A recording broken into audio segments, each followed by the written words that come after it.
ito, pagpalain mo mga po ito at nalikman po ito ang halapitan mo. Naniniwala kami na ikakalik niyo po ito na tuloy ulit kami na nagsiksik-libig at umakapalusan. Maraming po salamat sa lahat ng ginagawa niyo po sa ating lugar. Tunay nga po na napakaluting lugar. Hindi ka lang kulang ang doon. Dahil sa makakalimutan ang biyaya kami. Kaya sa oras po ito, pinagkakaiwala po natin na lahat ng aming gagawin, lahat ng aming gagawin pa sa araw-araw namin buhay ng Lord. Maraming po salamat. I-bless you po ang bawat isa pa nila. Sa mga aming dalangin sa pangalan ni Jesus.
Special announcement po, yung mga magpapagawa daw po ng t-shirt. May anniversary t-shirt po tayo. May available po na sizes kila Patrick pa. Inquire po.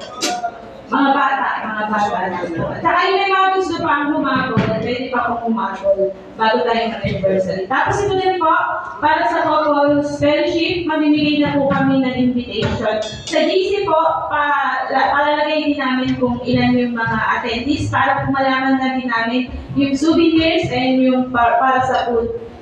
Yung ibang details po na sa GC, ugaliin po natin magbasa. Salamat po. God bless. And muli po tayo po magsitayo at ang bigas po natin ang Panginoon.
Dahil Diyos, pinupos na nagpapasalamat sa araw na ito.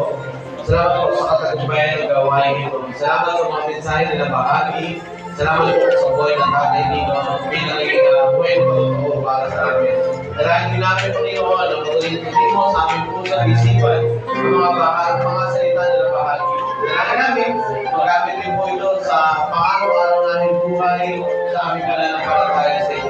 Dahil dito, kayo umari ka Panginoon ang bawat gawain ng iglesia, patuloy na magpapatagumpay, sino ang Panginoon sa amin, na nakakaranas sa Panginoon ng karamdaman, ibago niya siya mula sa karamdaman na iyon, at i-provide po yung mga pangangailangan ng Panginoon. Dalangin po na